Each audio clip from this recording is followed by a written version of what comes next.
So here children, now as we discussed the accounting treatment for calls in arrear, same is the circumstance when, but just on the reverse, when the shareholder pays the money on the call that is not yet made due on him before even the call is made due.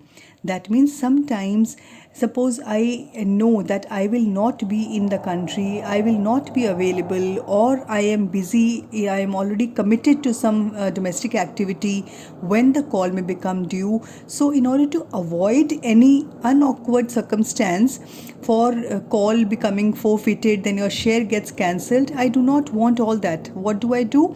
I pay the call money in advance. Whenever I feel I am comfortable to pay the money, even if it is not due, I make the payment. Yes, but then still, as long as the call money is not due and you have paid, the call is, from the company's point of view, it is a liability for the company. The call at that time, it is shown under the year, it is shown under the equity and liabilities in the balance sheet, under the main head of current liabilities and subhead of other current liabilities. But yes girls, this provision can be made by only those shareholders who have purchased the shares of the company, who are authorized by the articles to extend a call in advance or accept the calls in advance.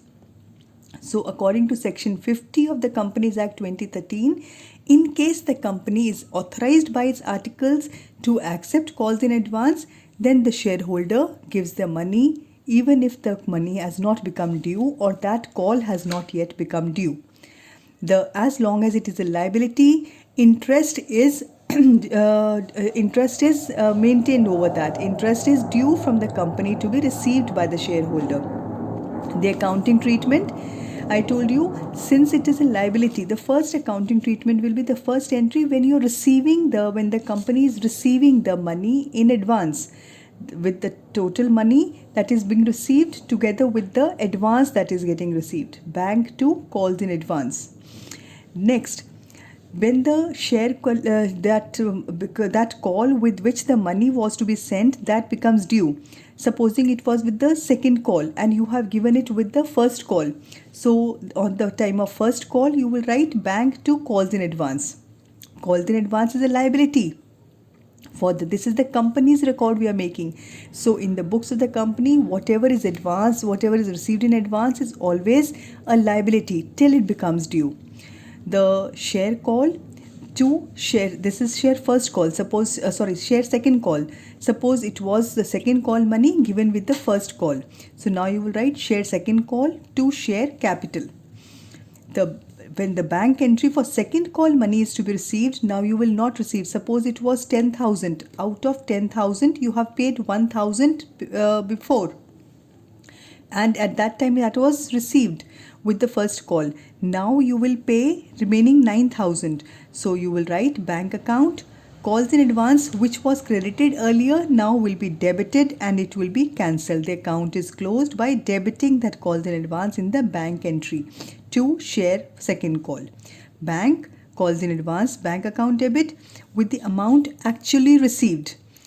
Calls in advance account debit with the amount of the call received in advance to share call, to share second call, share first call, wherever the call is adjusted. This is the accounting treatment for calls in advance. Now come to interest on calls in advance. Though the interest on calls in advance is the question, or interest on calls in advance is not under the syllabi this year. You are exempted to learn the accounting treatment. But from the theory point of view, or as commerce students, we need to know what is interest on calls in advance and how is it treated.